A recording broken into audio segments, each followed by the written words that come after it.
Hakika secara hakikat menika dos pundi? Sering kita mirengaken wonten kajian syariat menika bilih kagungan putra utawi putri ingkang dereng dipun ngakekoi benjing leknipun sampun pejah, lek pun sami-sami pejah benjing mboten saged pinanggihan kranten tasik wonten gadean. Pengertosan kang mengaten menika secara hakikat dos pundi? Ngoten nggih. Sakwise Gusti Allah nggadekno karena Gusti Allah kanthi duit, Pak.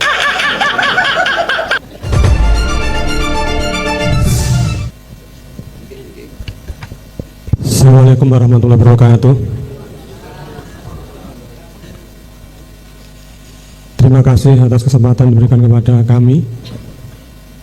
Kami mohon penjelasan tentang masalah ini hubungannya dengan adanya takdir kopti dengan pasti tadi, tapi hubungannya dengan adanya di dalam diri manusia itu namanya jin korin. Apakah ada kerjasama antara kalau kita menerima takdir kopti atau tidak menyenangkan tadi dengan jin korin? Yang pertama itu. Yang kedua, untuk bisa menerima takdir tadi, takdir koptimum pasti tadi, apakah yang harus kita lakukan apabila kita menerima takdir yang keduanya tadi? Itu saja sementara. Atas penjelasannya saya sampaikan terima kasih. Matur suwun. Apakah ada kerjasama antara wujudnya takdir dengan jin korin itu? Tinggal kita menjawab dari mana? Dari asbab, sebab akibat, atau enggak? Dari syariat ataukah dari hakikat? Wallahi billahi tallahi, datangnya satu keadaan apapun, Allah tidak pernah berserikat terhadap siapapun. Hakikat asli nih.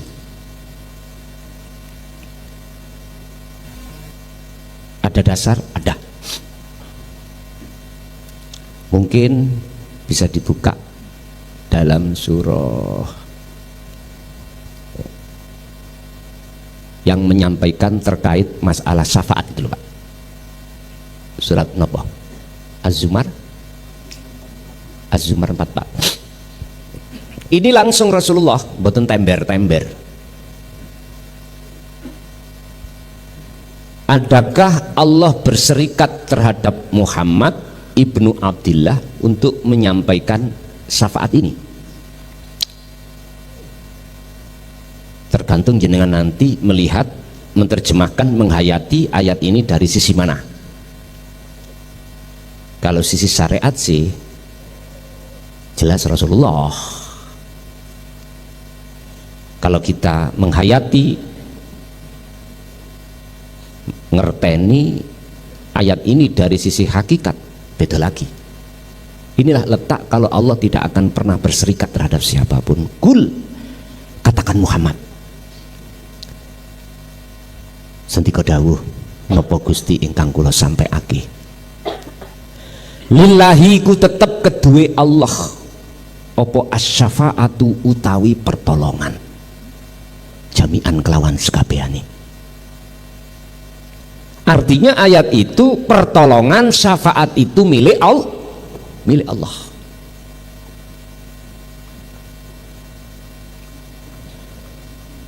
Berarti status kerasulan Muhammad ibnu Abdillah niki mboten gadah hak untuk memiliki syafaat. Sing jarine ngaji mulai cilik, gak cocok aku, monggo, mboten apa-apa. Mungkin saya jawab di tengah-tengah. Gusti Allah iku madzalna, menganugerahkan terhadap Rasulullah tentang syafaat untuk diberikan terhadap para umat. Berhubung ngaji sampai kali kula berhenti ada di kulit, nyawangi makhluk. Sinten? Ya Rasulullah. Yang punya hak, lah ngoten nggih. Sami dengan air niki lho. Kita haus meminum air. Berhubung kita memandang makhluknya air, otomatis secara logika matematika, jikalau saya tidak minum, ya gak hilang hausnya, sebab akibat. Akhirnya jatuh iman saya pada air makhluk. Padahal tadi saya katakan fi kulli muqawwanat khafiyun ay hayyun wa huwa wujudullah. Jelas iki. Oke. Dalam surat Al-Ankabut, Allahu khalaqakum wa ma ta'malun. Wa ma isinya ma itu semuanya. Wa malan opo wae ta'maluna kang do muncul dari seluruh makhluk iku sangka ndi? Sangka urip, sangka Allah. Berarti koyok kayak apa? Koyok bahasanya. Seakan-akan air itu bisa menghilangkan rasa haus. Koyok baginda Rasul iku bisa memberikan pertolongan.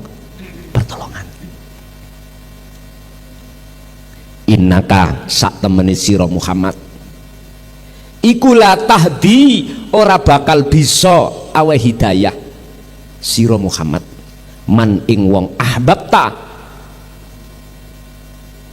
kang nyintai sira Muhammad. Sesungguhnya bukan kamu yang bisa memberikan petunjuk terhadap orang yang kau cintai atau orang dekatmu, termasuk ahli bait, gitu. Orang dekatnya sahabat. Kalau kita jauh pak, yang dekatnya nggak bisa, apalagi yang jauh. Terus siapa yang memberikan petunjuk itu, yang bisa memberikan petunjuk? Walakinallaha, lan tetapi ini jelas toh, utawi Gusti Allah iku yahdi kang bisa aweh hidayah sapa Allah man ing wong yasa kang ngersakake sapa Allah ing man. Akan tetapi yang bisa memberikan petunjuk itu adalah Allah. Wis. Berkenaan dengan hal ini, ayat ini tidak jauh berbeda dengan apa yang koyoke kula sampaikan, sehingga hati sampai dong bisa sampai ke musyahadah, paham, koyoke klason. Asline sinten? Allah. Berarti guru kita semua adalah Allah. Wis titik. Entek pun. Mengapa demikian? Supaya iman kita itu tidak jatuh pada makhluk. Disitulah supaya tidak ada penuduhan ahwal, keadaan datang itu ada kaitannya dengan korin. Memang pak, kalau kita lihat dari hukum sebab akibat, nggih lar sampean ada kaitannya dengan korin. Contoh, aku kok isok ketok perkara iki ya, berarti ono kongsi antara meripat kula dengan cahaya. Kongsi ini meripat kula melek, kongsi ini cahaya murup teko, akhirnya padang nggih. Sementara kita lalai yang satu setrum. Nggih mboten? Mengapa kita lalai pada Allah? Kebanyakan itu tadi jawabannya macam-macam. Kalau kula nggak dasar di surah Al-Baqarah ayat 5 dan 6, ya ini alasannya. Innalladzina kafaru itu dimaknani hati yang tertutup, hati yang buta. Iku sawaun alaihim a'anzartahum am lam tundirhum la yu'minun. Tidak percaya, dikasih wejangan atau tidak mau menerima, dikasih hidayah oleh Allah, tidak mau, ditolak. Makanya disebut kafaru.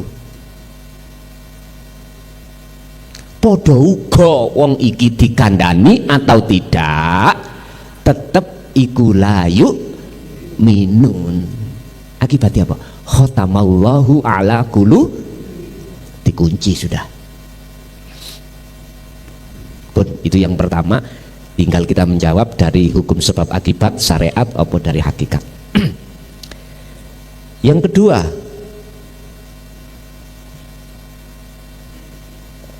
ngoten nek wis umur swidak ya ngeten iki, Pak. Meh swidak, kurang saudil.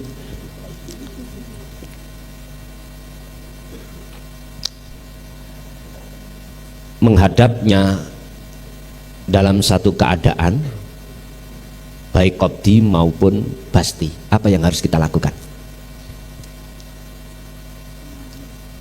Mafi'luha, apa yang harus kita lakukan, Pak? Kembali kepada materi tadi, langgengno dzikir pun caranya napa? Ketika keadaan itu datang, biar tidak mempengaruhi hati sampean terhadap Allah, mandek hati meneng, jangan bahas nopo-nopo kecuali rasakanlah kehadiran wujudnya Allah pun. Biar Allah sendiri yang giring sampean dari su'aul basirah ke ainul basirah. Cukup bagi jenengan kali kula ngelanggengno ngasah pikir di tahapan su'aul basirah, merasakan kehadiran wujudnya Allah, meyakini wujudnya Allah ya sebagai sang yang berperan. Namun ngoten mengke dikiring dhewe, sampean akan difanakan sendiri, keakuan diri jenengan makhluke niku pun difanakno dhewe oleh Allah. Namung niku sing kedah sampean jalankan. Lanjut.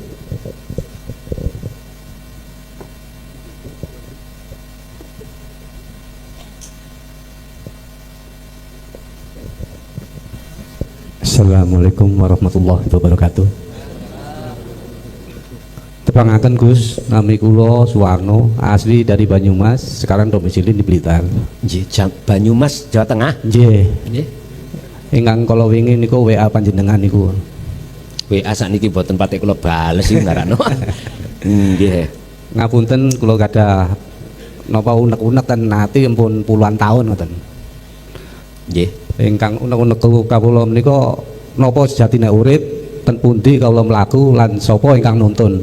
Iku ingkang setunggal. Ingkang kaping kalih semenjak kula WA panjenengan terus dalune niku kula kok kados enten sing maringi buku tapi kosong. Terus kula kan maos wacanen kitabmu ngaten. Menika pertanda napa Gus? Matur mbah nuwun. Wassalamualaikum warahmatullahi wabarakatuh. Waalaikumsalam warahmatullahi wabarakatuh. Hakikati urip. Tadi kan saya katakan hayyun wa huwa wujudullah. Hakikati urip iku wujude Gusti Allah. Bukan mata dohir ini yang dijadikan alat untuk menghadap bersaksi, enggak. Tapi mata batin jenengan yang disebut ainul basirah ini yang harus menghadap bersaksi. Iman yang kumaksud di sini adalah iman yang sudah masuk di ranah ihsan, berangkat dari rasa tadi. Sebab rasa itu nggak pernah bohong, Pak. Kalau aku makan nanas, ya mesti munculnya pengakuan nama nanas. Atau makan anggur, jelas munculnya nama anggur. Inilah yang kumaksud tahapan di dalam dzikir sirul asr niku ada su'aul basirah wa ainul basirah wa hakul basirah. Jikalau ini sudah jenengan praktekkan, maka jenengan diparingi Gusti Allah ngerteni hakikati sejatine urip. Bahkan Allah juga katakan keadaan sejatine urip itu tidak hanya di awal tapi juga di akhir dalam semua masalah. Tidak di dohir pun juga di batin. Wal awwalu wal akhiru wal zahiru wal batin. Bahasa sederhana wong syariat sing nguasai perkara awal dan akhir ya Gusti Allah. Sing nguasai perkara batin lan dohir ya Gusti Allah. Nah, kita tujuannya mengenal hakikat urip itu dalam rangka liko ihi ketemu manunggal. Ya otomatis jangan harus kembali kepada asal kita. Kita makhluk asalnya nggak ada, Pak. Adanya katanya sebab diadakan oleh yang ada, yaitu Allah. Dan inilah dijadikan oleh syahwat nafsu untuk memaksa hati sampean kali kula supaya ngerampas sifat wujudi Allah, sifat adanya Allah. Akhirnya kita jangan heran kalau merasa wujud. Logika menjawab wujud kita makhluk sebab diwujudkan Khalik, yaitu Allah. Sampai kapanpun jenengan mboten saged ketemu, karena masih ada dua. Sekalipun kita sadar wujudnya kita sebab diwujudkan oleh wujud sang yang wujud atau yang wujud, tetap nggak bisa. Pangeran si anak loro balio berarti kembali kepada ketiadaan. Bahkan mungkin dalam makalah beliau salah satunya idfin wujudaka fi ardil humul, pendemen rasa keakuanmu yang wujud sebagai makhluk ini pendemen di mana? Fi ardil humul, di dalam bumi kesunyian, kefanaan. Dalane ya lewat dzikir wau. Torikoy lewat dzikir baru bisa kembali ketiadaan. Kalau sudah kembali ke asal kita ketiadaan, maka disitulah akan nyata wujud sejati yang dimaksud urip. Pun entek. Nek wis ana kuno, ya wis tumak ninao. Wis nganuta nang Gusti Allah. Fi amrillah ing dalam hukum-hukumi Allah. Ya sudah, ngintir wis. Oh enak, Pak. Yang kedua, masalah kitab. Ini sebetulnya Bapak Ibu yang dimaksud kitab itu yang disimpan oleh Romo di atas pogo ditutupi kekep. Bahasane dulu ngoten ya. Muter-muter kula nang ngene menek pogo. Masalahe ebes dulu iku ngomong. Kuwi tak tinggali kitab ning ndukur pogo kelas, tak tutupi kekep. Lah napa kata? Ya cek gak dipangan rayap. Ya ben gak dimakan wis macem-macem. Aman tutup ngerti kekep Pak ya, Mas? Tutupi kemaron niku lho kekep. Kalau pogo di atas. Ngoten niku, Pak. Sedone beliau kula padosi, ora enek. Kosong. Ora ono. Iku maksudnya kitab di dalam hati jenengan. Tanpa dinulis tapi bisa jenengan waos. Lah ini loh dipaksa oleh Allah terhadap diri saya secara syariat untuk menulis. Resikonya paling kula mbok di penjara. Gak apa-apa, tak lakoni. Kan tuh nunggu waktu mawon. Habis kitab awal sampai 4 jilid, ya 4 jilid, pasti menginjak kitab akhir. Kitab akhir itu 30 jilid, kita 30 juz. Ya sudah. Nek cara bahasa sing sampean takokno wau kitab. Itulah Pak Al-Qur'anul Qadim. Titik. Itulah wahyu-wahyu Allah yang tersirat, yang ada di dalam ayat Qur'aniyah dan kauniyah. Qur'aniyah berarti tulisan Quran, Al-Quran Karim itu. Kauniyah alam niki, Pak. Alam niki. Makanya orang dulu zaman kuno gak ngerti maca Quran. Alam ini yang dijadikan sebagai pembelajaran untuk mengesahkan Allah.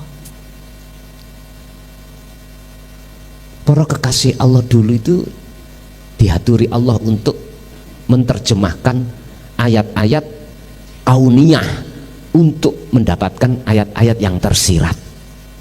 Iki yang disebut Al-Qur'anul Qadim, tanpa ditulis tapi bisa diwaca. Nah iki dipaksa ditulis. Tapi tolong jenengan sing gak dipakai Gusti Allah aja muring-muring.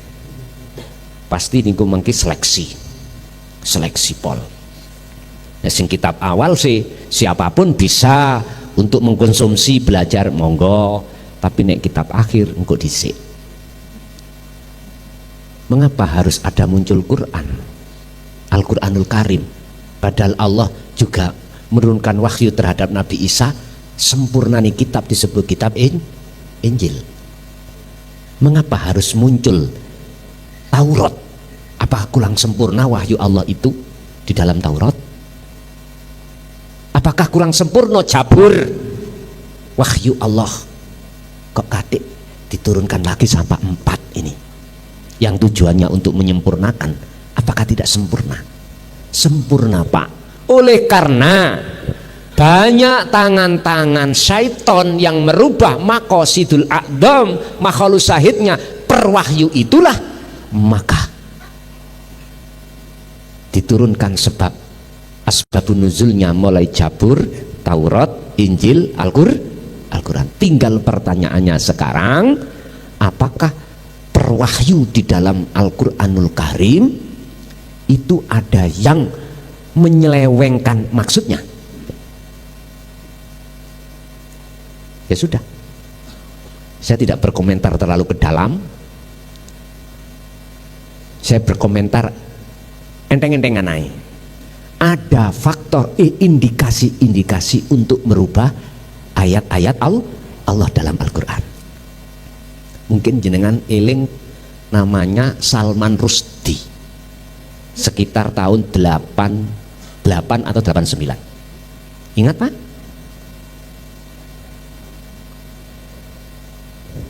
Salman Rushdie itu bukan orang Indonesia.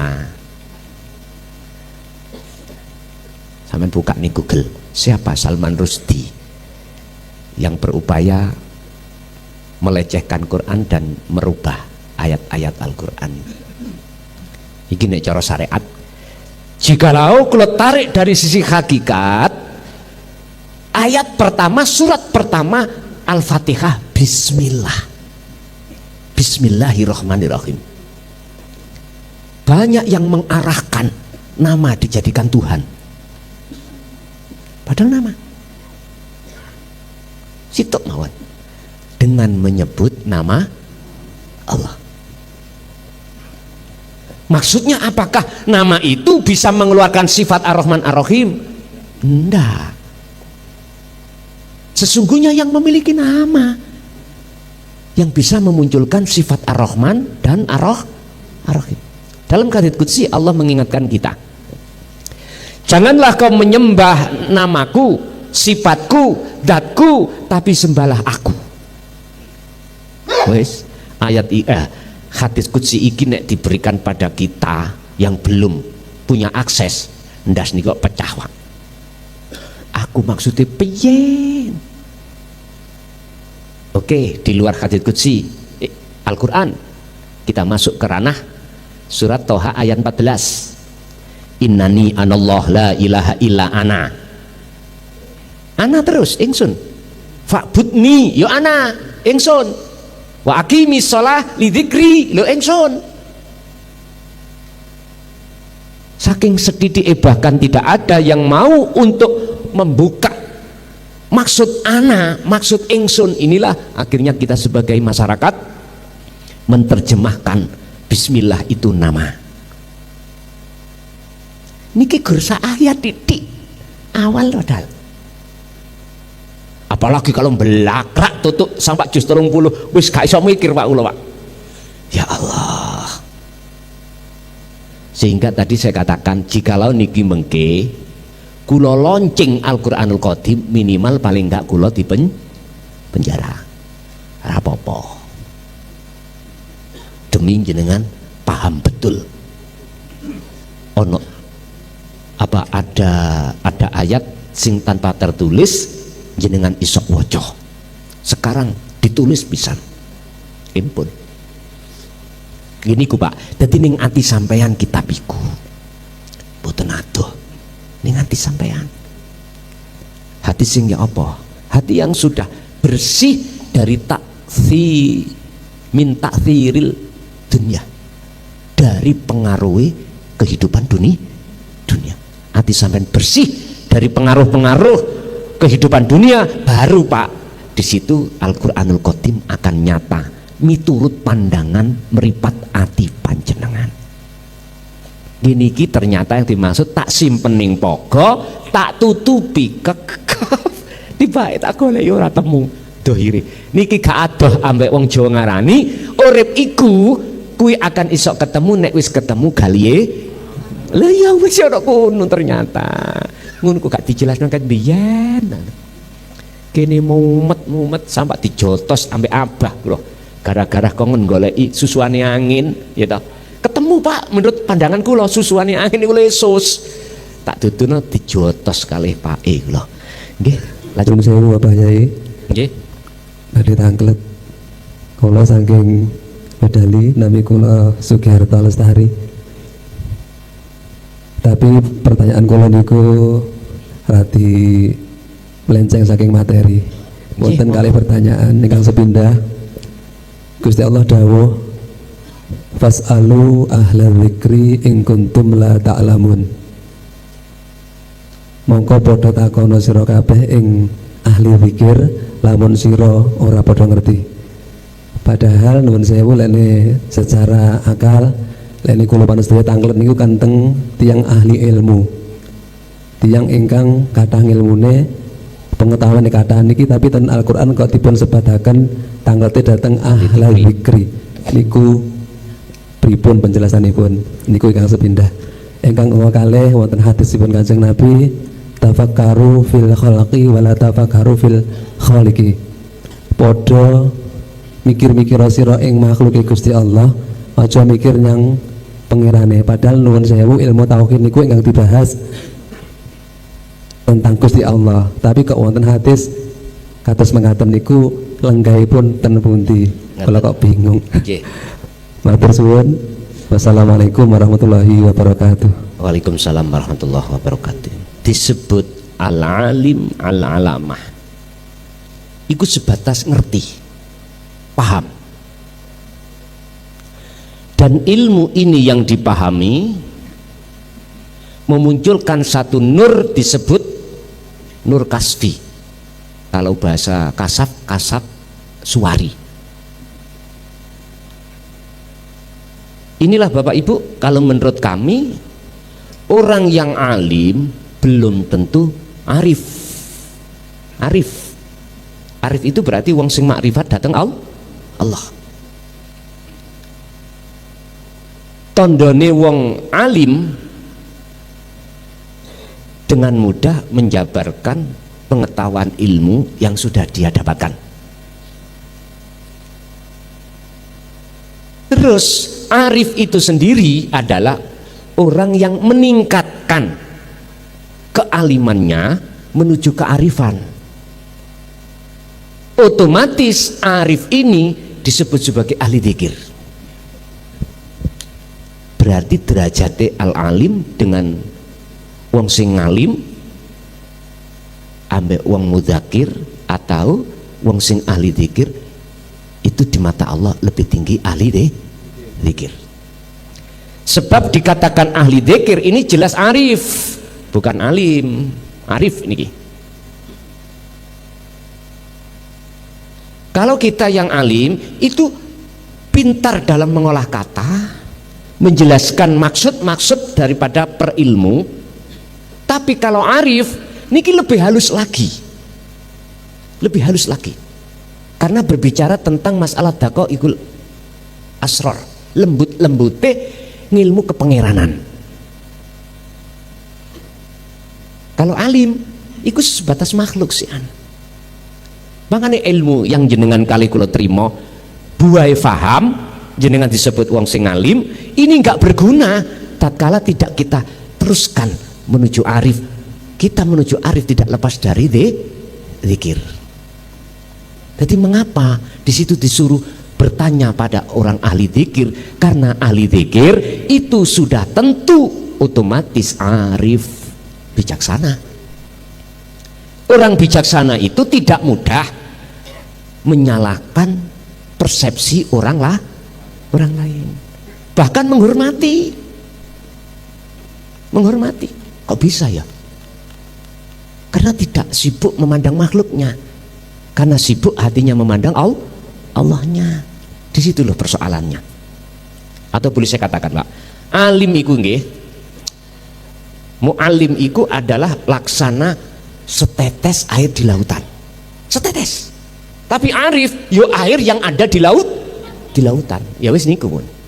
Makanya mengapa Al-Quran, jikalau kau bertanya, tanyalah pada orang yang ahli dzikir, bukan ahli dzikir nyun sewu lho ya, yang nanti tinggal tasbih sak meter nih wah.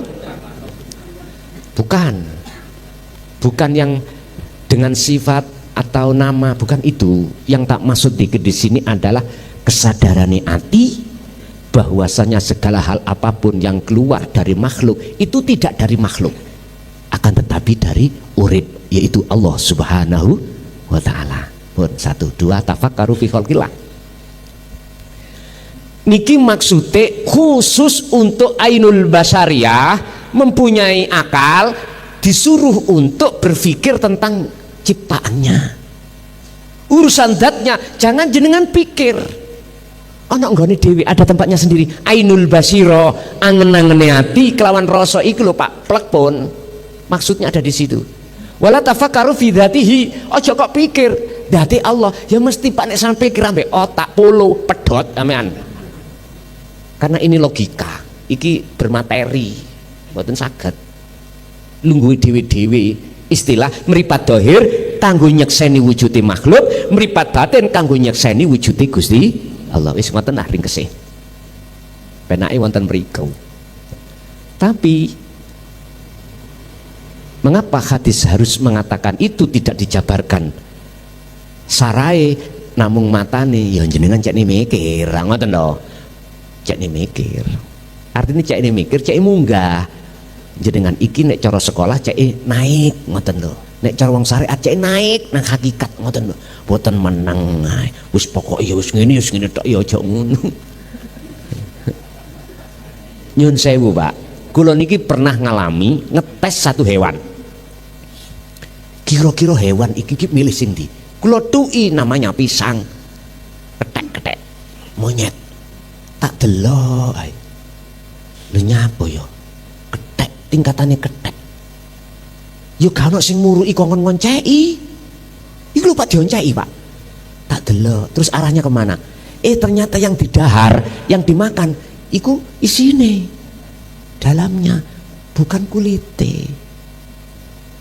Sing marai sopo? Nek cara logika, mboten enten Pak nggih, ketek niku sekolah. Tapi ya wis niru mbok-mbokne, ngoten lho.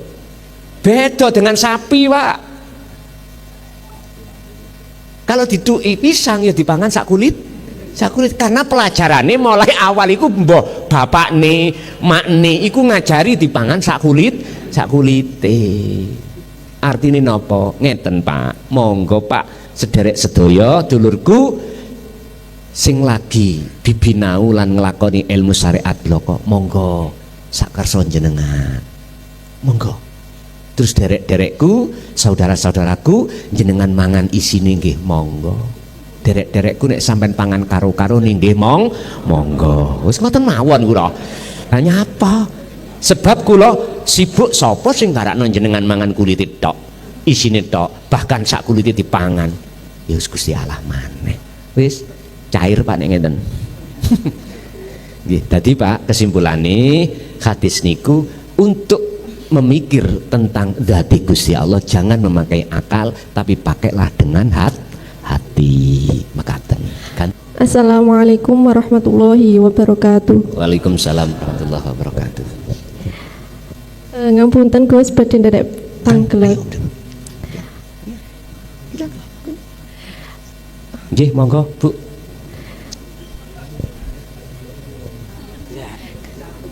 Ngapunten nggih niki badhe criyos kedhik ngoten. Nggih. Riyen waktu teng pondok niku kula nate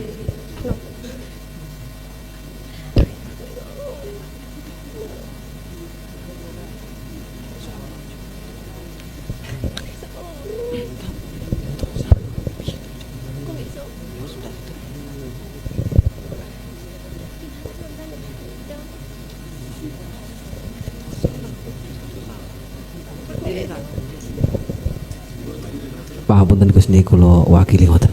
Nggih. Riyen rumiyin tasik datang pondok ngoten niku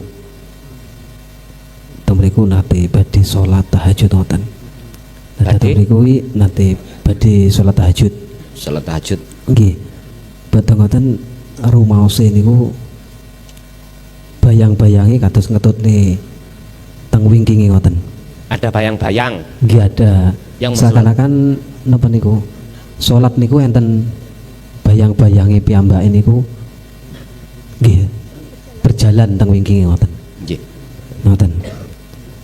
Niku ingkang pertanyaan sepindah. Napa niku ngoten Nggih, nggih, napa niku? niku pitah. Terus ingkang angka kalih ngeten.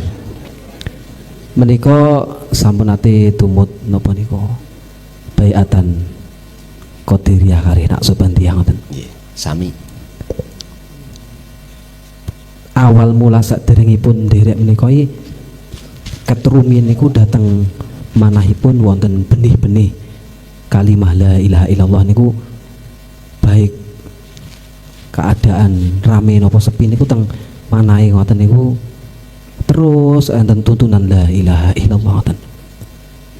Sedangkan saking dawuh yai-yai lintung ngoten niku ingkang dawuhaken Allah mboten la ilaha illa Qadiriyah kan la ilaha illallah ngoten.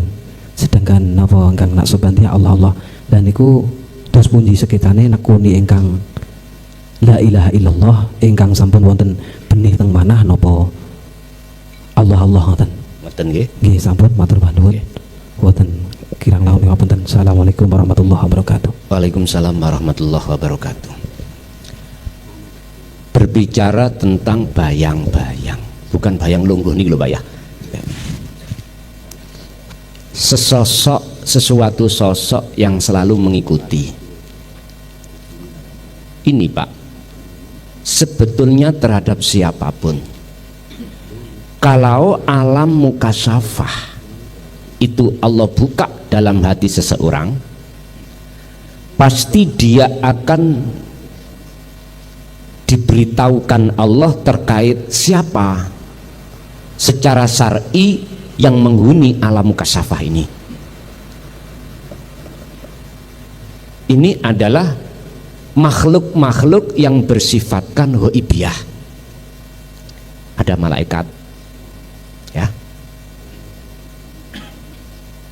sehingga apa yang ada di dalam, mohon maaf, alam mukasyafah ini bukan salah satu tujuan penting si salik ketika suluk itu, bukan. Insya Allah di dalam makalah 165 atau 66 beliau menyebutkan ngeten,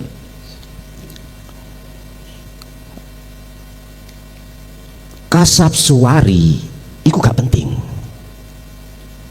Yang ada di dalam alam mukasyafah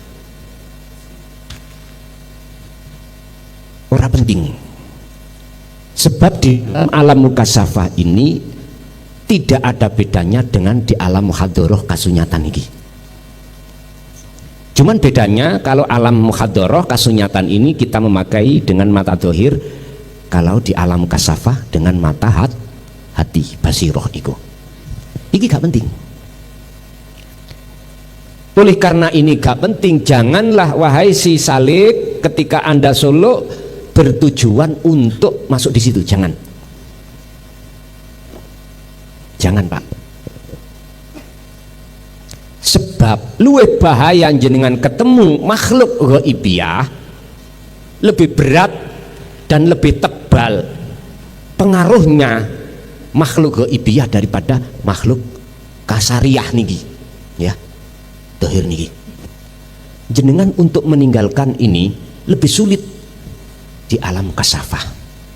Nyuwun sewu, aku boleh bicara kisah.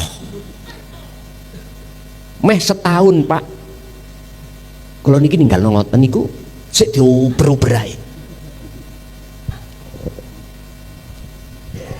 Wis ditinggal iku sik uber-uber. Mungkin jenengan ingat kejadian tahun 2010. Saya kan di penjara. 2 bulan itu di Polda. geger Polda iku metuki kula ning omah. Padahal saya ada di penjara. Akhirnya di cross check di tempat sel-selan saya di tahanan itu, lu ada. Lu wis ditinggal lo si Uber. Apa maneh gak sampean tinggal? Lebih mudah jenengan iku meninggalkan istri, anak, teman, wis nang alas. Lho, gampang toh? Daripada sampean iku nek wis terjebak di dalam kasab suwari iku susahnya setengah mati. Blitar mungkin jenengan kenal. Kiri nggih.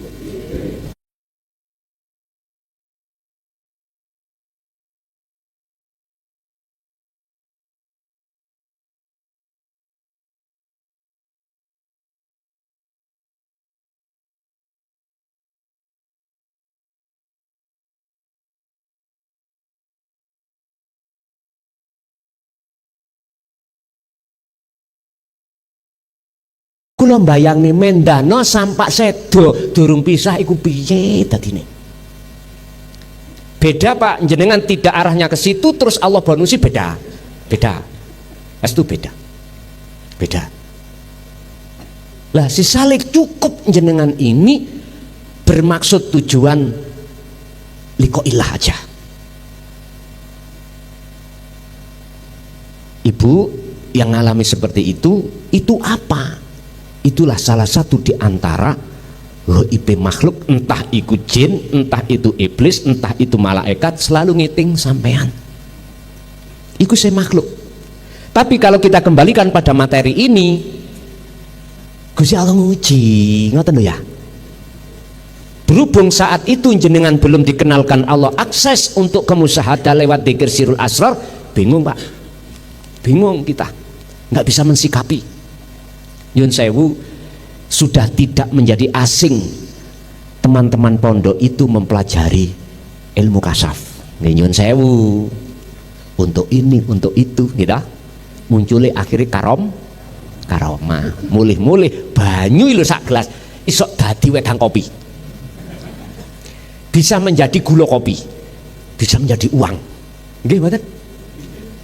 Lah ditamoni tanggane anak kula lara. Karomai metu japa-jabut telek yasu waras lah karomai akhirnya banyu sak gelas dadi duit 1.000 lho makom tajrid niki. Hati-hati kalau pertanyaannya itu apa mahwa, itu adalah bentuk ujian Allah di dalam alam kasaf makhluk, dan tidak semuanya itu Allah uji lewat ini. Tidak semuanya.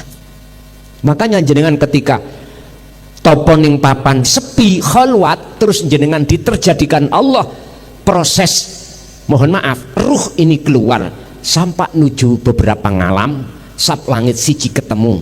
Misalnya Nabi Ibrahim ketemu, pun lihat aja, jangan jenengan terpukau dengan semua makhluk itu, tergoda. Pun lanjutkan tujuan fitrah sampean itu, membersihkan diri dari seluruh makhluk yang sudah mancep ning jerone ati. Sebab Allah dawuh la taj'al ma'allahi ilahan akhar, ning ati sampean ojo ono, ning ati sampean jangan ada sak liyane wujude Gusti Allah. Janganlah kau menjadikan pangeran lain lho ngono lho karepe syariat teng mriku ning atimu ngoten selain Allah. Lah niki iso uga bisa ngalih jenengan tinggal manakala kuncinya jenengan ini sudah memegang akses tali langsung hubungan roh dengan Allah. Yani ku dzikir. Al-Maidah menyebutkan disebut wasilah, wabtaghi ilaihi, raihlah ilaihi untuk mendekat dan bertemu Allah. Apa sing diraih? Al wasilata, ing tali hubungan ruh dengan Allah. Wajahidu fisabilihi, dalam rangka jenengan iki bebersih diri merangi hawa nafsu di jalan Allah, Ini ki wau. Bon, satu. Nomor dua, tentang apa yang sudah tertulis dalam hati sampean kalimat tauhid la ilaha illallah. Apakah kita tetap melengkapi la ilaha illallah ataukah cukup Allah? Ya melihat kelas kita. Fa'lam ngertenono siro. Sebelum kita membunyikan la ilaha illallah, wajib ngerteni isine la ilaha illallah. Jika angger ngucap ae ngertenono pahamono apa maksudnya di dalam la ilaha illallah. Sebab lewat wadah inilah jenengan akan menemukan anak Allah. Kalau posisi kelas kita Pak masih ada di syariat nama, berarti ya kita terus moco ae dengan dzikir jahri kelas kita. Ya sampai lengkapi la ilaha illallah, la ilaha illallah. Masuk di dunia thariqah kita dikenalkan sifat. Akhirnya di situ ada penjelasan dzikir nafi itsbat lewat dzikir sirri. Mlebu metu Allah, Allah. Itu kalau sudah nafi bisa. Hanya muncul Allah, aku Allah. Kalau belum nafi nggih boten saged. Ya melihat kelas kita ada di mana. Lah, thariqah nek gak digandengkan dengan hakikat, mohal untuk bisa makrifat. Jalan kalau tidak digandengkan dengan tujuan, mohal kita sampai pada tujuan. Mohal. Contoh, kalau ditakoki berhubung gak ada tujuan, gak ada hakikatnya. Son nang ndi son numpak motor? Embuh. Gak ada tujuan ya, Pak. Iku jenenge wong blakrak ya. Gak ada tujuan ya. Apa tujuannya kita berthariqah? Untuk mendekatkan diri dan bertemu Allah. Makanya disebut salik. Pelakunya, ya toh, kelakuannya disebut suluk. Pertanyaan saya, wahai saudaraku, sudahkah panjenengan itu sampai wusul? Jenengan tiduki thariqah Allah, salat. Niku thariqah. Tujuan nang ndi? Ada tujuan enggak? Fak butuh enggak? Lah ini Pak, kalau tidak digandengkan dengan pengertian maksud hakikat, mohal kita sholat untuk bisa dihusu ilah, nggak iso. Betul sakit. Harus digandengkan dengan tujuan. Hakikatnya kita sholat hanya satu, apa? Bertemu Allah. Bisanya bertemu, nyun sewu. Miturut proses tidak bisa lepas dari pengertian dan pengamalan dzikir itu. Baru saged dong mengki. Makanya saya kemarin itu pas Syawal ya, diundang Jatman Jawa Tengah Pak dalam rangka halal bihalal. Saya juga ngomong, aku mau, tapi dengan catatan aku akan bicara tentang bagaimana teman-teman ahli thariqah itu bisa ma'rifat. Apa rahasianya dan kuncinya mana? Kalau diperbolehkan tak datangi. Akhirnya diperbolehkan Pak. Mungkin pun Jawa Tengah, Jatman. Ketepatan diletakkan di Kebumen kalau nggak salah. Bahkan 2 kali nih di Pondok Miftahul Ulum di sana. Ya sudah, aku bicara apa adanya. Urusan diterima gak diterima, nggih, bukan urusan saya. Yang penting saya terapkan ayat maksudnya. Wa ma arsalnaka illa mubasysyiraw wa nadhiron.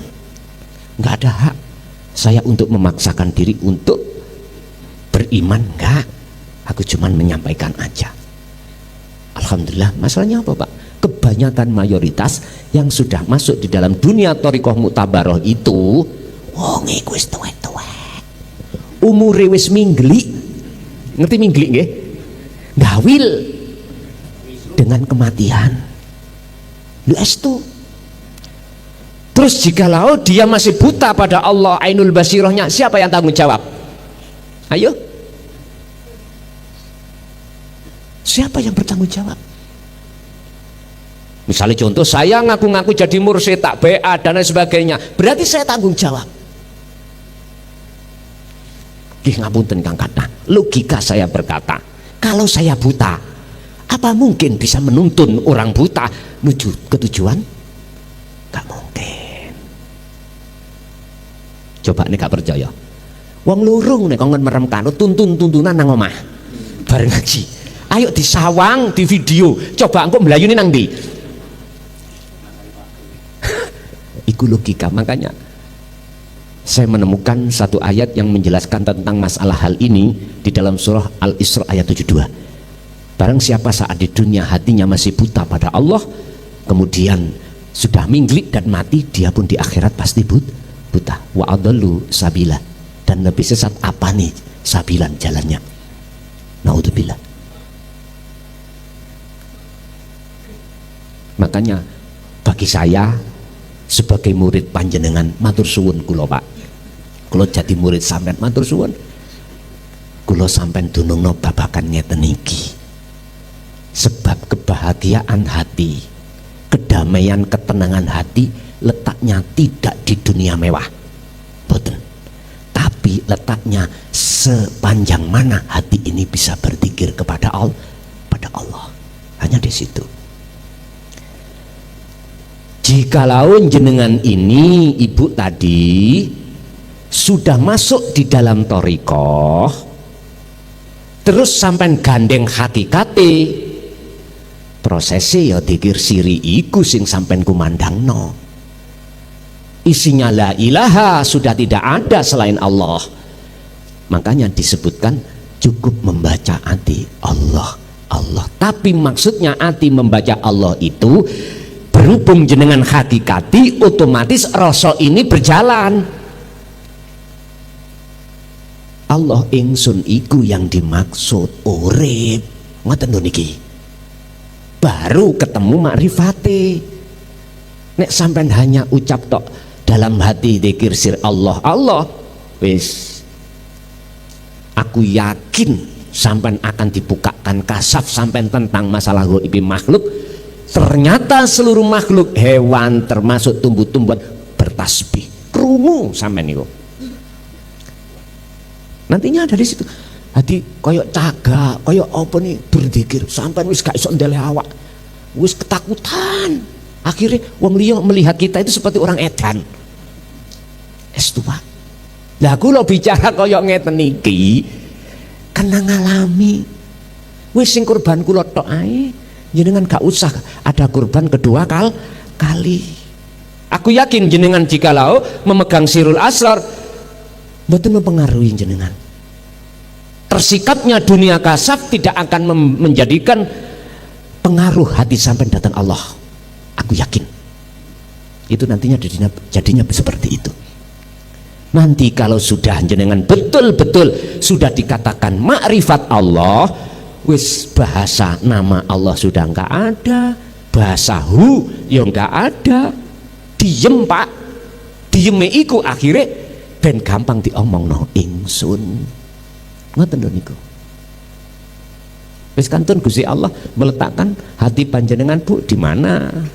Tapi ingat, dalam surat Al-Anbiya tidak akan pernah bisa hati memunculkan aku Allah sebelum kefanaan akunya makhluk mekaten. Nggih, Ibu satu kali.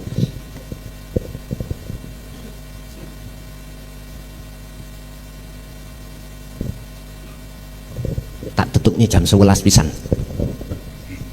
Tak bonusi sak jam, aman. Assalamualaikum warahmatullahi wabarakatuh. Nyuwun sewu Gus niki pertanyaane pripun nggih? Namung insyaallah namung kula piyambak nami sing anu nggih. Terlalu enteng atau maksudnya kula. Ngapunten Gus niki kan kula niku pengen wusul sanget dumateng Allah. Lah niku kedang-kedangan namine hijab utawi barzah niku. Terus pundi carane ngicali barzah ingkang kandel menika? Napa saged kula piyambak napa kedah betahne tiyang liuntu utawi guru ngoten tiyang sepindah. Ingkang kalih nggih menika kula wasal wasul khawat menika tasik sepindah ngalami niku roh niku badhe diangkat. Tapi kok namung dedet ngono terus diwasone malih. Lah niku pripun carane kula agak kersane saged napa ngarani? Dugi makom usahakan niku pripun? Mekaten wassalamualaikum warahmatullahi wabarakatuh. Waalaikumsalam warahmatullahi wabarakatuh. Disebut hijab Karena kita punya anggapan sesuatu yang tidak ada kita anggap ada. Itu disebut hijab. Lama-lama akhirnya kita akan digolongkan menjadi kelompok ahli hijab. Terus bagaimana kaifiahnya, caranya untuk keluar dari hijab? Ojo tadi makhluk, tadi pangeran. Ayo. Tak bingung nggak, men?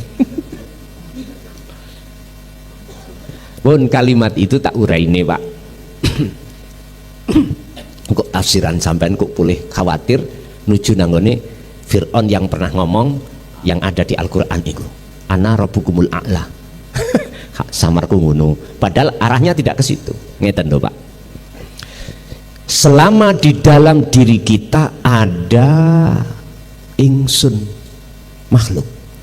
Justru ini ingsun makhluk diri, ingsun makhluk selain diri. Maka selama itu hati tidak bisa dikatakan bisa berjumpa pada Allah. Innalladzina kafaru walladzina kafaru auliya'uhumut taghut yukhrijunahum minan nuri ila dzulumat. Al-Baqarah 257. Orang-orang yang menjadikan tauhid itu perkara sing gak ono kita teko ono niki lho. Perkara yang sejatinya itu tidak ada kita anggap ada.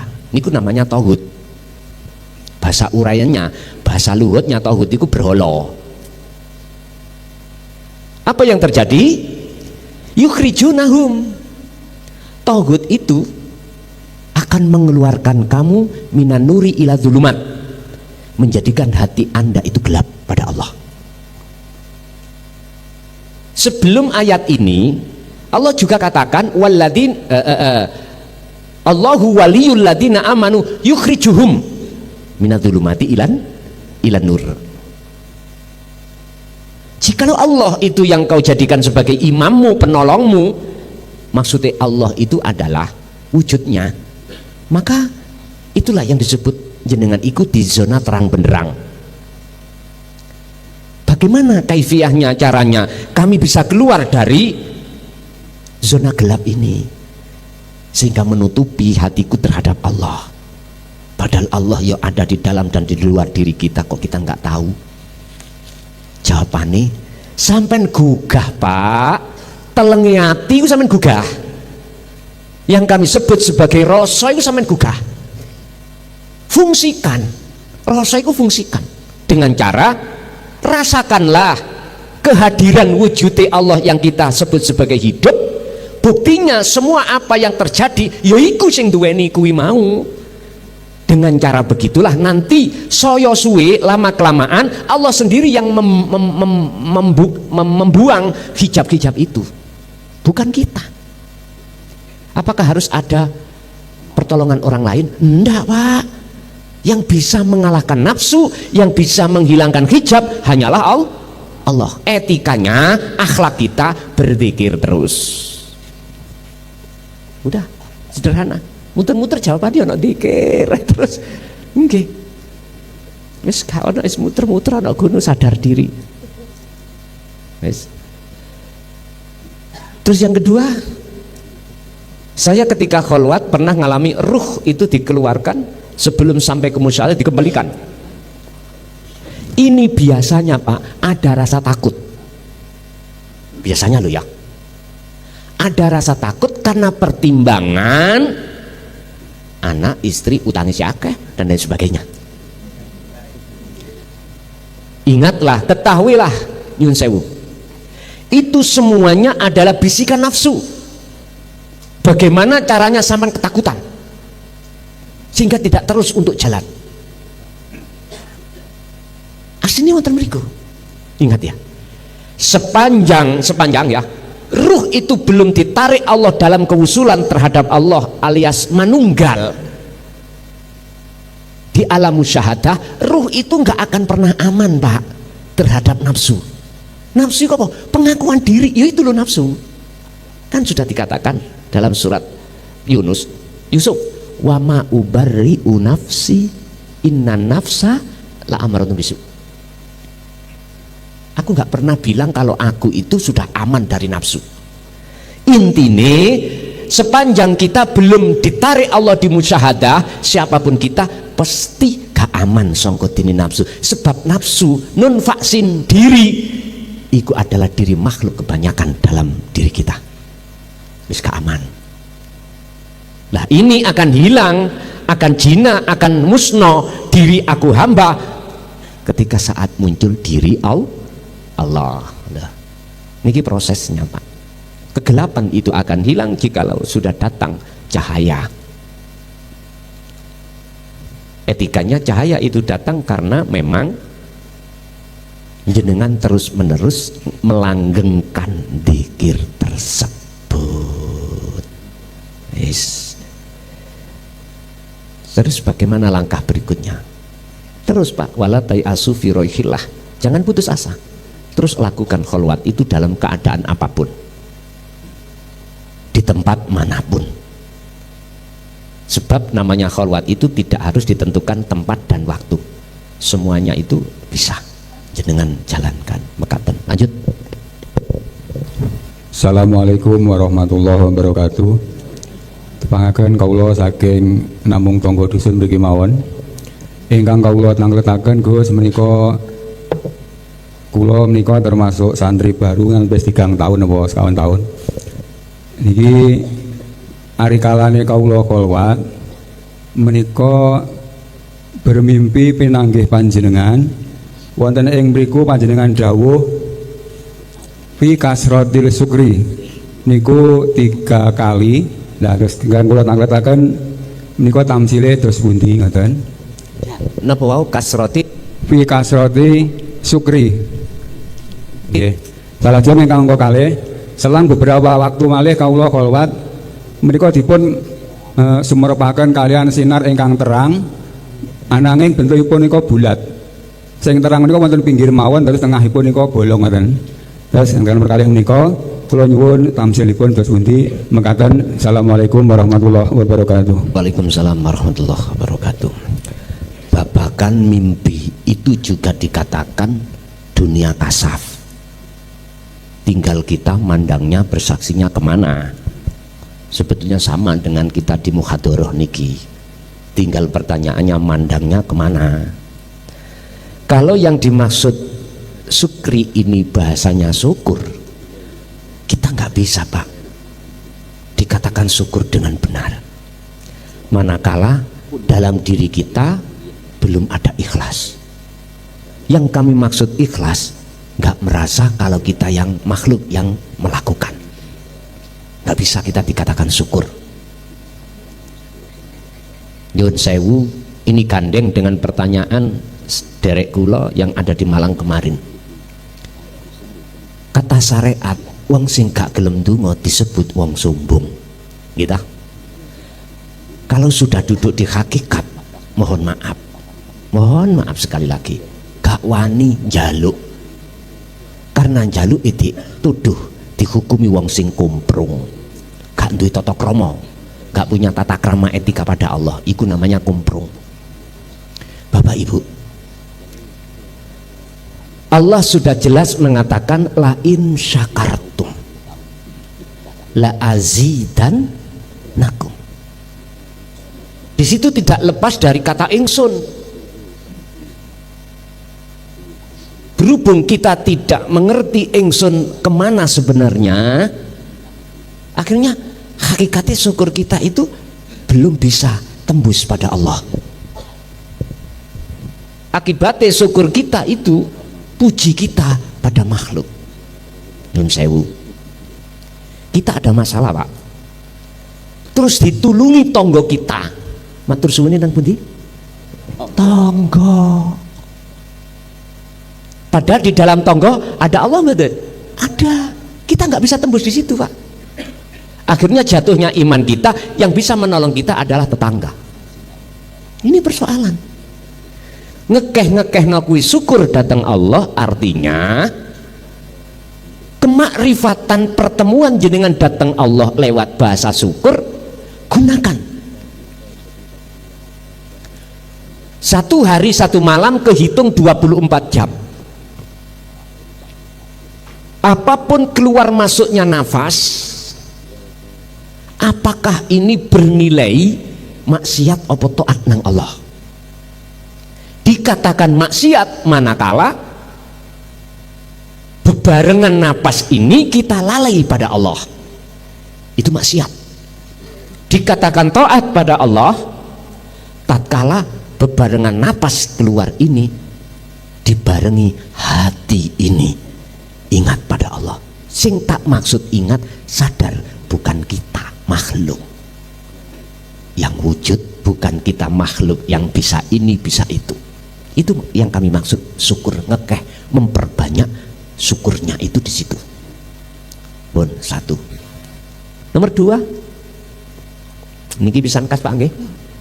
Terus pundi? Wis sesuai janjiku tak entekno mesti sanbah mulai jam pirang kok. Yang nomor dua tentang cahaya. Cahaya terang dan cahaya gelap. Ini tamsilani nopo? Kulo tak tanya datang jenengan tapi pun dijawab Pak. Sing tanya tadi loh. Apakah munculnya cahaya terang itu dalam hati sampeyan, apakah ingsun Allah apa ingsun nafs, ingsun diri hamba? Pun dijawab. Jikalau munculnya ingsun Allah sing nyata, ingsun jenengan makhluk itu sudah tiada, niku nur makrifat. Niki adalah kasaf maknawi kalau bicara hikam. Tapi jikalau di situ kok sik muncul penemu makhluk, entah diri jenengan atau makhluk selain diri jenengan, maka itu kasab suwari. Cahaya disebut mbuh Cak Nur, mbuh Mbak Nur. Itu disebut kasab suwari atau nurullah. Pun niku jawabane. Lah sing gelap wau nopo? Sampai tidak akan menemukan indahnya malam hari di atas sana Pak. Ada bintang, bulan, jikalau tidak gelap. Siang jenengan tidak akan pernah bisa memandang indahnya bintang dan bulan. Bisa memandangnya bintang dan bulan manakala terselimuti dengan kegelapan. Oleh sebab itu janganlah kegelapan itu menjadikan butanya hati jenengan. Bisanya bagaimana? Dadi sira seperti codot utawa lawa. Keluarnya kan malam hari, tapi enggak tabrak. Beda kalau kelelawar keluar siang. Artinya apa? Jikalau kebiarin dunya sing ana ati sampean kali kula niki sudah tiada, makhluk semuanya dalam hati sudah tiada, itu namanya jagate ati sampean iku disebut gelap. Gelap sangka dene makhluk. Lah dibalik kegelapan itu keindahan munculnya nyatanya bintang dan bulan yang kuartikan sebagai Allah. Tapi jikalau dalam hati sampean terang urusan dunya hubus sahawa, iku justru juga dikatakan gelape ati datang Allah, tapi nyatane sakliyane Gusti Allah di dalam diri kita. Terserah milih putih. Jadi bagi si arif sudah tidak ada bedanya antara cahaya gelap dan cahaya terang. Alam gelap dan alam terang nggak ada bedanya. Gini Pak, jenengan yang disebut wasilun itu ketika saat sendiri yo ketemu Allah, saat di tengah keramaian hiruk pikuk dunia jenengan yo sik panggah ati ketemu Gusti, sehingga hubus sahawah kebiarin dunia nggak bisa mempengaruhi jenengan. Inilah contohnya koyok dini seperti ikan yang hidup di lautan air asin, tiap saat dan waktu campur baur jasmani gembul asin, tapi rasanya ikannya dagingi nggak terasa. Iku sebab ikannya hidup. Coba nih ikannya mati koyok iwak tempe, diuyai dilu mawon asin.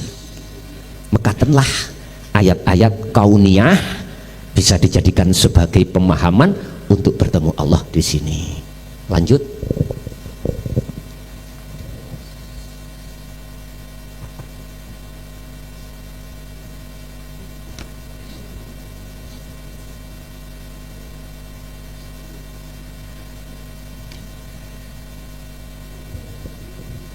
Wonten sing kritik, Pak, ngaji kok rokokan. Gak pantes. Ini gue aku loh. Nggih. Tak waca ngoten niku. Yes gak tak salah no, Pak. Kalau kita ngaji babakan tarbiyah ibtidak sanawi aliyah mboten angsal memangi. Aja maneh rokokan ngrutono pulpene mboten angsal kok. Lah ini oleh karena ngaji ini los bebas. Jenengan rokokan jenengan napa saya rokokannya aman. Assalamualaikum warahmatullahi wabarakatuh. Waalaikumsalam warahmatullahi wabarakatuh. Ngapunten niki wau kok tiba-tiba pengen bertanya, apa perbedaan dan persamaan dalam kita mempraktekkan zikir sirur asrar dan fanaul zikri? Apakah rasa saat berzikir sirur asrar itu akan hilang saat fanaul zikri? Nggih, ngoten mawon Gus. Matur suwun. Assalamualaikum. Waalaikumsalam warahmatullahi wabarakatuh. Apa persamaan atau perbedaan antara zikir sirul asrar dan fanaul dzikri? Jawaban saya ini proses, Bu. Khusus ini ruhaniyah perjalanan si salik nuju wusul Allah. Sirul asrar itu bisa saya katakan telengi hati. Berangkatnya dari pangroso. Disebut su'aul basirah. Ini masih ada dua. Ada yang merasakan, ada yang dirasakan. Ada yang memandang, ada yang dipandang, ada mata untuk memandang. Ini tahapan sirul asrar di tahapan pertama. Dan ini memang jalannya jenengan nggak apa-apa. Walaupun masih ada dua, ada tiga rangkaian, nggak ada masalah karena ini prosesnya. Proses tazkiyatun nafsi memang ada di situ. Jikalau masuk ke tahapan kedua di dalam sirul asrar yang disebut ainul basirah, melihat bertemu Allah, itu sudah tidak ada bahasan yang melihat, yang memandang, mata untuk melihat, nggak ada. La ibsarun wa mubsarun wa basarun, sudah nggak ada. Inilah namanya ahad. Wis mungkin sampai berarti selain Allah sudah tidak ada. Akhirnya ini disebut hakul basiro, menyatakan wujudnya nyatakno apa? Ingsun. Yang tadinya ingsun makhluk, sekarang ingsun Allah. Nah, ketika ada di hakul basiro, itulah disebut fanaul dzikri, dzikir yang tauhid yang keempat, yang terakhir. Ini intisari daripada seluruh wahyu yang Allah berikan terhadap Kanjeng Nabi untuk disampaikan kepada umat, jatuhnya ada di surah Al-Anbiya 25 tentang la ilaha illa ana. Maksud menyatakan adalah isbat ningkono sing muncul aku Allah. Aku maksudnya aku urip niku wau lho. Paham nggih? Jadi apa sih disebut fanaul dzikri? Jenengan wis gak merasa jenengan dzikir. Jenengan wis gak ono Ini kalau sudah di tahapan sirul asrar di hakul basirah, baru disebut fanaul dzikri. Pun sampai simpulno dhewe mana perbedaan dan persamaannya. Kalau boleh saya katakan perbedaannya itu ketika saat masih jatuh di tahapan pertama di su'aul basirah, itu masih ada yang menghadap disebut makhluk, ada yang dihadap disebut kholik, ada mata untuk menghadap disebut ainul basirah. Kalau sudah jatuh di tahapan kedua bertemu disebut makrifat, ini sudah tiada semuanya. Akhirnya sebuton aku Allah. Udah. Assalamualaikum Gus. Waalaikumsalam. Badhe nderek tanglet. Ketika si salik sampun di makom musyahadah niku apa bisa nafsu itu mengaku aku Allah? Salajengipun kula badhe nderek tanglet Gus. Waktu kholwat niku diperlihatkan oleh Allah itu langit itu terbelah Gus, itu maksudnya apa? Ngapunten, matur suwun. Assalamualaikum warahmatullahi wabarakatuh. Waalaikumsalam warahmatullahi wabarakatuh. Bisakah nafsu itu mengatakan aku Allah? Jikalau sudah dimusyahadah, sing ngaku itu Gusti Allah dhewe, Pak. Nafsu sudah tidak ngaku karena nafsu sudah hancur. Pun sampai buka di dalam surat Al-Hijr ayat 38, 39, 40. Ini masuk dalam penjelasan sing sampean tangkletke. Iblis ngomong, nafsu ngomong, syahwat ini, ya Rabbi, duh Gusti, berhubung saya sudah panjenengan cap sebagai makhluk yang durjana, tolong izini kula dua hal. Satu pun dipateni sampai dino kiamat, berarti jenengan akan pisah dari nafsu setelah kematian. Wis gak digodha wong wedok sampai lu mate. Dituki wong wedok ayu ya meneng mawon. Sing ibuke yang ngono dituki nyuwun sewu arta sak gudang ya meneng, gak diterima meneng. Lu mati ya. Pun gak ono kesenangan ono kono. Qad khasiral ladzina kadzdzabu biliqa'illah. Sungguh sengsaralah bagi orang-orang yang saat di dunia mendustai alias tidak mau bertemu Allah. Sampai kematian itu datang baru sadar. Kasep Pak Isan, waktu sudah habis. Lah, yang kedua, iblis itu njaluk izin Allah nggoda Adam dan seluruh anak putu Adam untuk ditarik di jalannya syahwat nafsu. Kita tahu di dalam Al-Quran bagaimana beliau Nabi Adam terjerumus loh, terjerumus. Kita mengikuti, terjerumus.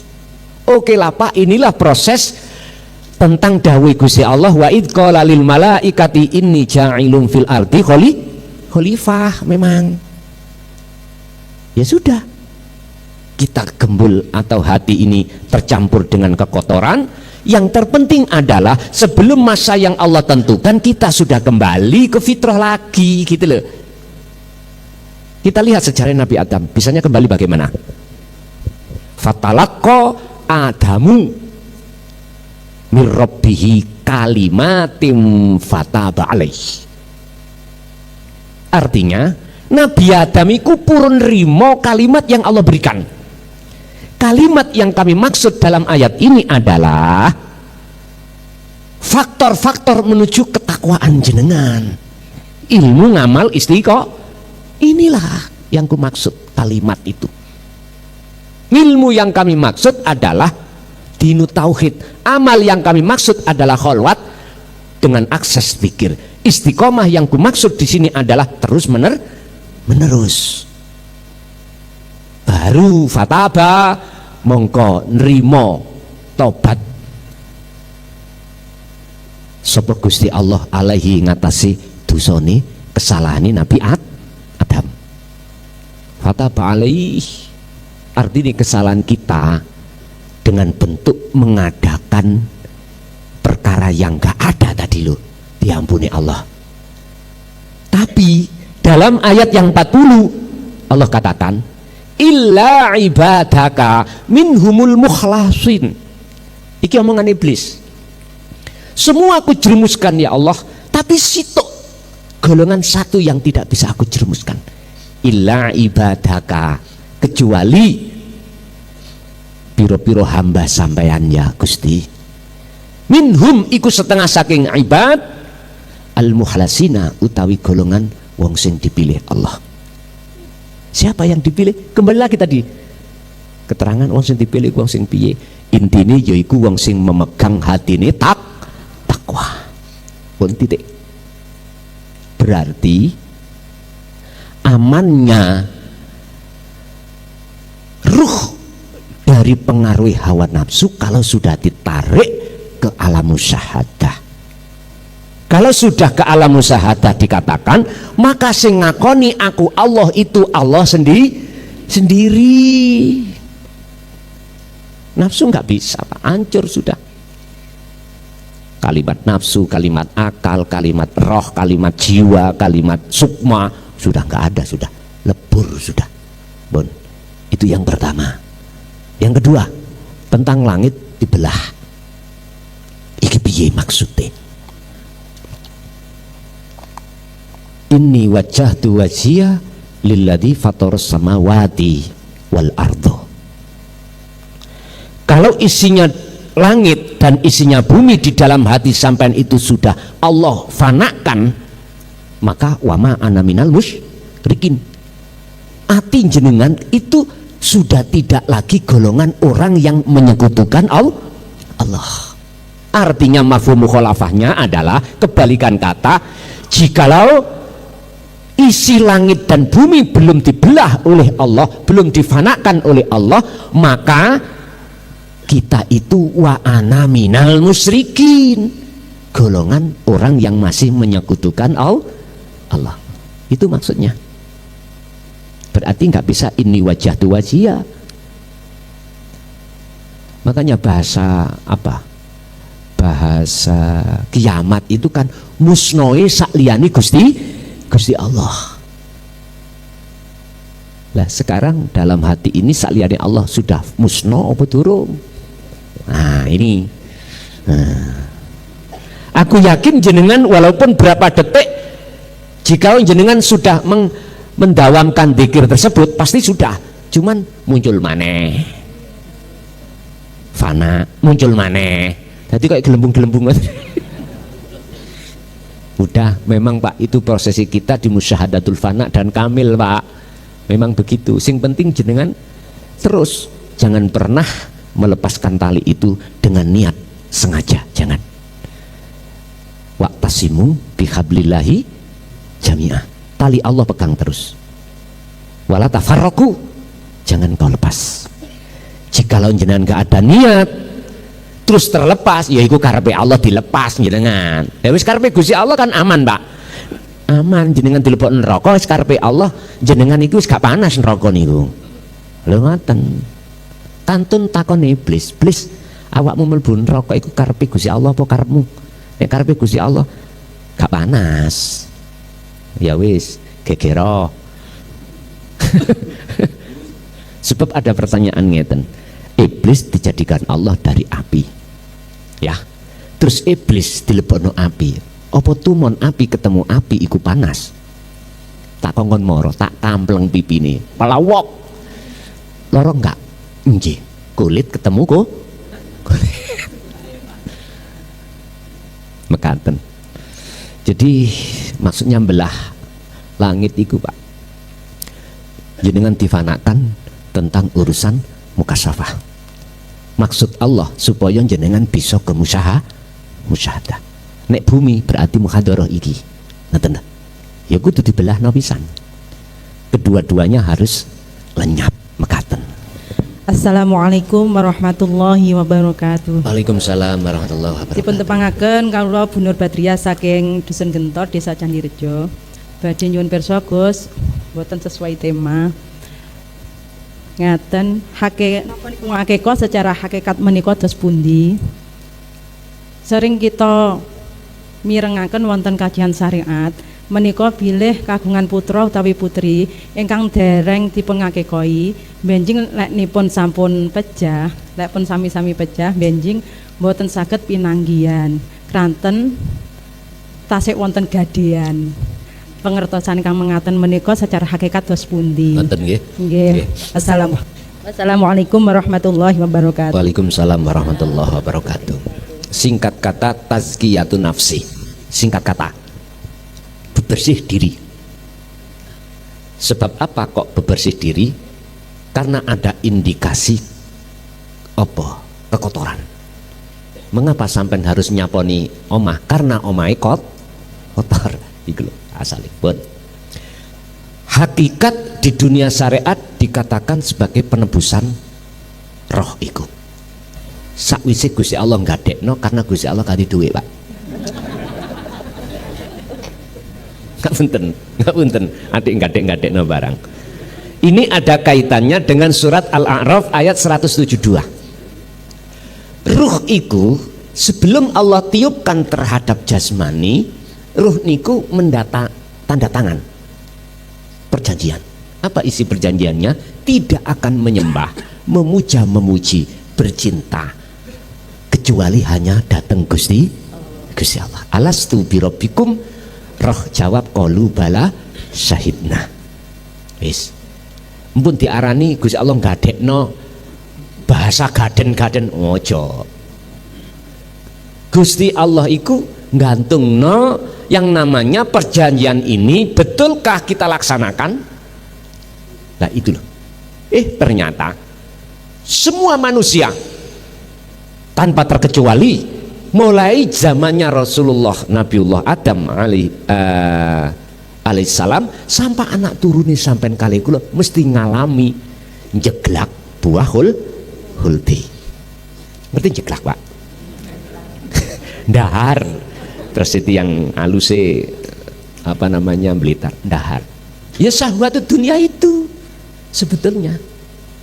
Sejak kapan ruhaniyah kita itu bercinta, beriman, bersukaria terhadap syahwat dunia? Sejak batas kita mulai akil baligh, masa dewasa.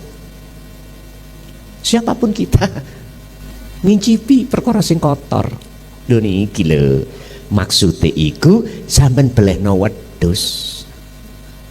Wedhus niku gambaran sifat ulaika kal an'am balhum adhal, termasuk kal an'am, golongan kal an'am. Disebut kilpat sikile papat raja kaya termasuk wedhus. Blen sifat sampean iki lho sing kaya wedhus iku kudu dibel. Makanya saya katakan tazkiyatun nafsi, bersih diri. Bersih diri. Bersihkanlah semua perkara selain Allah yang sudah masuk dalam hati kita yang disebut hubus syahwat. Gini ki hakikate. Mau sok Gusti Allah dibayar ambek wedhus. Dohiri yang mboten lah, Pak. Satu, di dalam hikmah kita menjalankan akikah niku, Pak, secara enggak langsung mendidik kita cek mudah gampang bersedekah. Gampang ngejak tonggone ayo mangan, ngaten ya. Wedhus. Sebetulnya bukan wedhus mbek-mbek niku, hakikat yo sifat kita yang persis koyo 35. Nomere niku 35. Atau boleh disebut sebagai sifat hewan ini wow.